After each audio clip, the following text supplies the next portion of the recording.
This is Ed Driscoll for PJmedia.com, and we're talking today with veteran journalist, fellow Silicon Valley resident, and fellow PJ Media contributor Michael Malone, the author of the new book, 4%. And Michael, thank you for taking the time to talk with us today. Oh, good to talk to you. Michael, your new book is titled 4%. You must be one of those people that Occupy Wall Street have warned me about. Yeah, true enough. 4% is actually the title will surprise a lot of people involved in Boy Scouting because it's always been this sort of cliche that then we do it at Eagle Court of Honors where we say 2% of all Boy Scouts become Eagle Scouts. And in fact, it's become so systematized in recent years that it's now about 4%. Michael, until about 15 years ago, the Boy Scouts were considered part of the warp and woof of American society. Then they became a polarizing institution. Can you talk a bit about that and whether or not that went into your decision to write a book about them? Yeah. The core of my decision was the fact that this year is the 100th anniversary of the very first Eagle Scout. But one of the reasons I wanted to write this book as a lifelong journalist was because I knew that it was such a polarizing subject, and the Boy Scouts of America have sort of retreated into a bunker where they like to control all, commentary or information about it on the one hand, and on the other hand, you have various interest groups. The standard term nowadays for it is God and gays when talking about Boy Scouts, who have an agenda that's antithetical or apparently antithetical to Boy Scouts, and because scouting is such a major part of American life, I mean, it's as you said, it's part of the warp and woof of Americana. It makes a very large and very enticing target. Now, you may have mentioned this a moment ago. Were you a scout yourself? Yeah. And in fact, I'm an Eagle Scout, and I'm currently an assistant scoutmaster of a Boy Scout troop in Sunnyvale, California, and I sit on the local council board of directors. My father was a scout. My oldest son is an Eagle Scout, and my youngest son, who's 16, is a Life Scout, so he'll probably be an Eagle within the next year. What I find ironic about the war that today's progressives are waging on the Boy Scouts is that, as you write in 4%, the Boy Scouts were created as part of America's original progressive era.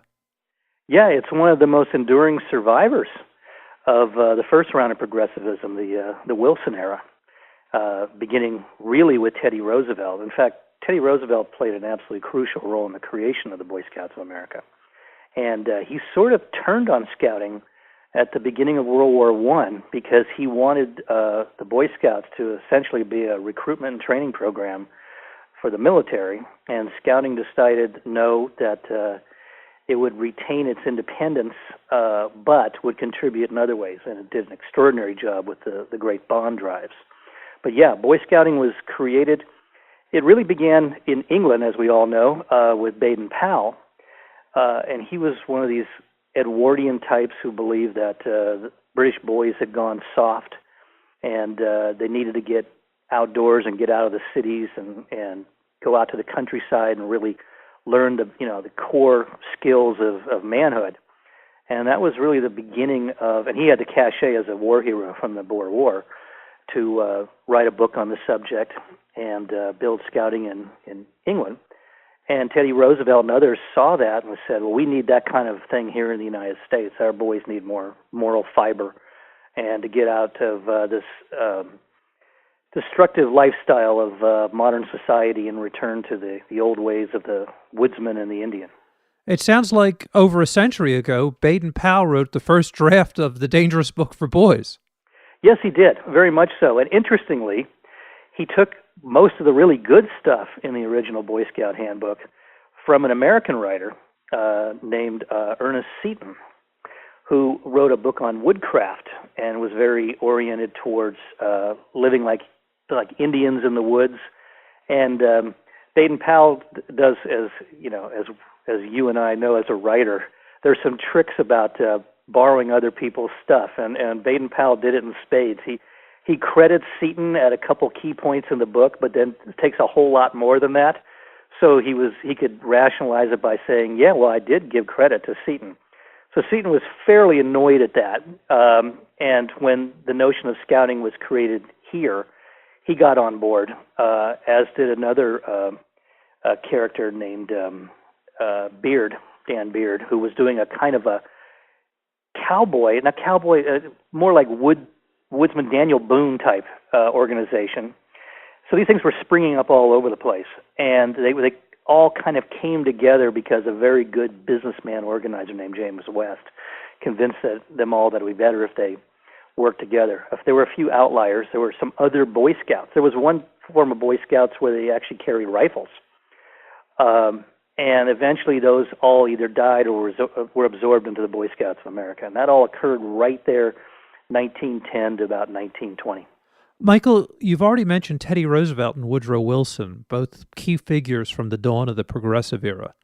Near the start of the 20th century, as Jonah Goldberg writes in his 2008 book, Liberal Fascism, William James coined the phrase the moral equivalent of war, a notion that shaped much of the progressivism of the first half of the previous century. From that perspective, the Boy Scouts could be seen as indoctrinating young men into soldiers, particularly after the bloodbath of World War I. What did the Boy Scouts do to reduce the odds that they would be seen to be too militaristic? Well, they were sort of 1 foot in and 1 foot out. Obviously, the uniforms, they did during World War I go pretty far into engagement with the larger war effort. As I mentioned, the bond drives and the collection of various objects like rubber, and they charted all the trees of a certain type in New England because they were used for various like tent poles and that sort of thing. So they did an incredible job. I mean, literally raised what would today be hundreds of millions of dollars. In England, they went even further. Baden-Powell, he actually wanted to go rejoin the army and go into battle, and I assumed he was hoping he'd take older Boy Scouts with him. That didn't happen, but the Boy Scouts in England were actually given responsibilities for like coastal watch and that sort of thing, and a few of them actually died, not in real battle, but with artillery rounds hitting and that sort of thing on the British coast. So in America, it was felt, no, we don't want to go that far because there's no coming back, but we do want to contribute to the war effort in every way possible. But you're absolutely right. I mean, this was pure progressivism, and the moral equivalent of war, which we still constantly hear. Boy Scouting, in a sense, was the belief that we need to organize America's boyhood into some sort of structured format, so they're not running the streets of the cities and getting into trouble, or having nothing to do on the farm. We're going to create a national organization. There's a certain irony to it, because today's progressives are trying to get as far away as possible from Boy Scouting. Have any American presidents been directly connected with Scouting? Yeah, we have one. Well, actually, there have been several Boy Scout presidents. John F. Kennedy, for example, was a Boy Scout. There's only been one Eagle Scout president, and that was Gerald Ford. And it's when you read some of the things he wrote over the years, it's obvious that becoming an Eagle Scout, he was a camp counselor, he did lots of Boy Scout things, really was the defining event of his life, maybe even more than becoming president of the United States. I mean, his writings are pretty strong on that. I mean, he had a terrible, terrible childhood, a drunken, abusive father who disappeared, and he took the name of his stepfather. And Scouting gave him something that he could build upon. And he, in his will at his death, you may remember a few years ago when he died, the entire route to the State House was lined by hundreds and hundreds of Eagle Scouts. He specifically asked for that, and there was an honor guard all night long around his casket that was Eagle Scouts. Michael, in your new book, you mentioned several famous men who are assumed to be Eagle Scouts, but in reality weren't. Yeah, absolutely. Jimmy Stewart is a classic one. Everyone assumed that Jimmy Stewart was an Eagle Scout, and he actually wasn't. He was a Boy Scout before he got into acting and went off to college. And in his later years, he participated in ads for Boy Scouting where he wore a uniform shirt and a neckerchief. And everyone figured he must be an Eagle Scout. Henry Fonda. It's interesting, these figures that seem to represent the purest of Americana in film are almost always assumed to be Eagle Scouts. So Henry Fonda actually, if I remember right, he was never a Boy Scout, but he was a Scout leader. I think his boys, I think his son, I think Peter was in the Boy Scouts briefly, so Fonda was involved. And there are a lot of characters like that who we assume are Eagle Scouts but really aren't. And I think that's because Eagle Scouting, unlike Boy Scouting, and I mentioned this several times in the book, that the cultural response to Boy Scouting is very different than that to Eagle Scouting. Boy Scouts as a whole are really the product of kind of a cliche, the Boy Scout leading the little old lady across the street, the fat kid in short pants, at camp, the do-gooder in, the boy in Up. Mm-hmm. Those are Boy Scouts. They're 11, 12, 13 years old. And when we think of them, they fit with all that kind of the cliches we have about scouting. Eagle Scouts, first of all, you can't really become an Eagle Scout. The amount of time it takes to get there is usually I've mentored, I think, 50 Eagle Scouts. You're 15, 16 years old at the youngest. Usually, a lot of my guys, they're 17. They have to get it done before their 18th birthday. They pull it off at the last minute, graduate from high school, and head off to college. So these are older guys. They drive cars. They have beards. They have girlfriends. They're taking their SATs. Whole different group. And the cultural signals, the indicators that we have connected with Eagle Scouting are very different. When you say somebody's an Eagle Scout, the image that comes to mind is competence. And it's been that way since 1912. I mean, for the entire 100 years of Eagle Scouting, being an Eagle Scout is synonymous with you have achieved something above and beyond your peers as a teenager. It's nicknamed the PhD of Boyhood, and it kind of holds that role. It's the only thing really that you do as a boy that will end up in your obituary when you're 95 years old. And the standard, the rule of scouting is you were a Boy Scout, but you are an Eagle Scout.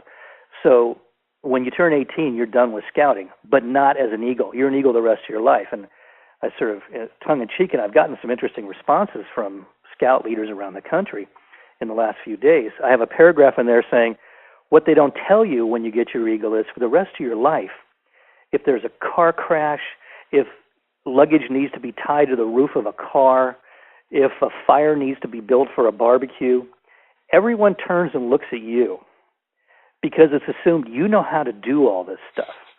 And that goes on. I know a lot of guys, including my own son, went off to college. First kid that walks through a window gets cut up.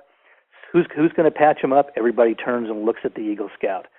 You take on this responsibility, and our culture recognizes that fact. And so, when you say Neil Armstrong was an Eagle Scout, there's this sort of attitude like, well, of course he was. He had to be. Has our current president said anything pro or con about either the Eagle Scouts specifically or the Boy Scouts in general? President Obama has an interesting situation that he faces. Traditionally, every president of the United States since 1910 has been an honorary Boy Scout. And some do more than others. Eisenhower, Roosevelt. Speaking of progressives, progressive phase one, Teddy Roosevelt, very high on scouting. Progressive phase two, Roosevelt and the New Deal. Roosevelt actually wanted to have the first Scout Jamboree in Washington, D.C. He considered the Boy Scouts to be crucial players, foot soldiers in the New Deal. And when the polio outbreak hit, they had to cancel the first Jamboree and bumped it a couple years. And he still wanted it there, and he was heavily involved with it. Now, the next time an event occurred in Washington, D.C. was 2 years ago on the 100th anniversary of Scouting, and there was a big march of about 10,000 Scouts right down Constitution Avenue. In fact, I was in that march as part of the Eagle contingent, and what was interesting was there was nobody really from government there. President Obama recorded something that was played at the Scout Jamboree down at Fort A.P. Hill in Virginia a few days later. Unlike other presidents who have gone and spoken, there's usually an annual presentation by Scouting that takes place in the White House in the Oval Office, where some designated Scout, Cub Scout, Boy Scout, and Venture Scout, which is the oldest scouting group and includes young women, make a presentation to the president. I know that happened, but it didn't get publicized. Scouting has become in certain circles of American society radioactive. Now, you have an op-ed scheduled to appear in the Wall Street Journal to coincide with the new book. Could you discuss that? Yeah. As you know, I do a lot of op-eds for the Journal on different subjects, and this one's, I should preface this by saying, even though it's slated to be in the Wall Street Journal, you never know. I mean, if some major news event happens, it won't make it. My last piece sat on the managing editor's desk for 4 months. So let's just I'll pretend that it's going to hit on August 1st, and say that what I really wanted to do was even Scouting itself has never really known what to do with its Eagle Scouts. It's a little afraid of them, and it has good reason to be. The Eagle Scouts of America, and there's about 1.5 million of them, sit in almost every position of power in this country. The president isn't an Eagle Scout right now, but I can guarantee you there's a lot of people on his staff. Most of the space shuttle astronauts, most of the college presidents out there, military chiefs of staff and generals. Anywhere you look in American society, Steven Spielberg, you're going to see Eagle Scouts. They have tremendous power, but they're also very independent. I mean, these are overachievers, and they started being overachievers when they were 11 years old. And so they can be a tremendous asset to Scouting, but they're also a tremendous threat. One of the things I point out in this piece is that Eagle Scout, when we talk about the God and gaze controversy, that is to say that Scouting, you can't be an atheist in Scouting. And as we just heard recently with the ruling from Boy Scouts, you can't be a gay Scoutmaster or a Scout leader. And we can go into more detail on that because they're both very complicated topics. And they've both been supported by the Supreme Court. But who kicked off those debates? Eagle Scouts. Eagle Scouts have sat on both sides of the God and gaze debate. And so that's why Scouting doesn't quite know what to do with their Eagles. Michael, in researching the book, what did you uncover about some of the public service works the Eagle Scouts perform? I think this is the most extraordinary fact of all, and it's never been noticed, and it's only been discovered in the last couple of years, and I think I'm the first person to actually talk about it, and that is the Eagle Scout Service Project, which started in the early 1960s and requires all boys, when they earn their Eagle, to perform a major community service project. And these things now oftentimes run up to 200 or 300 hours, involve a dozen or more individuals, boys and adults, women, kids. I mean, you read about it every day in the newspaper somewhere about an Eagle Scout doing a project, anything from painting a park bench to building an artificial reef. I mean, my own son filled an entire shipping container with a school full of supplies donated by Silicon Valley executives and sent it has become a library in Zambia. I mean, Eagle Scout projects are amazing. And it turns out, if you add up the total hours estimated since they started, it comes out to more than 100 million hours of service, adding another 300,000 or 400,000 hours every year. That makes it the largest youth service initiative in history.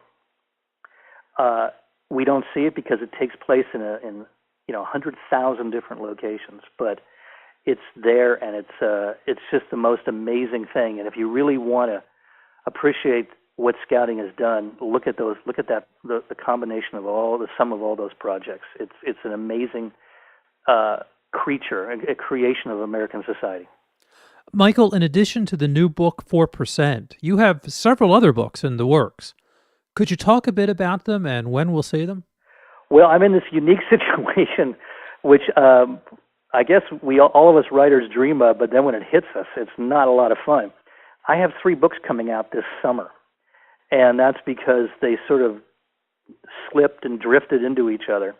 I have a family history that I was just writing for my descendants and relatives that suddenly got made good. It got the most amazing jacket quote of my career from Walter Isaacson, and it's called Charlie's Place, and it's available. I mean, it's out there in stores and available on Amazon, Barnes and Noble. Then this Eagle book, which I wanted to get out fast and in time for the Eagle Centennial, August 1st, and it's called 4%. And then in early September, I have a big book with St. Martin's that's getting a lot of really good reviews, sort of astonishing me, called The Guardian of All Things, and it's a history of human and artificial memory. And I just signed a contract to have done by next spring a 120,000-word history of Intel Corporation. I'm going to call it Trinity because it's the founders Noyce, Moore, and Grove. And I just spent 3 brutal hours with Andy Grove. I'm still, patching up the scars from that one. We'll definitely be looking forward to that one. This has been Ed Driscoll, and we've been talking with the journalist and prolific author Michael Malone, the author of the new book, 4%, The Story of Uncommon Youth in a Century of American Life. It's published by Windrush Publishing and available from Amazon.com and your local bookseller. And Michael, thank you for taking the time out of your very busy schedule to stop by today. Ed, it's always great talking to you and reading you in pajamas, in PJ.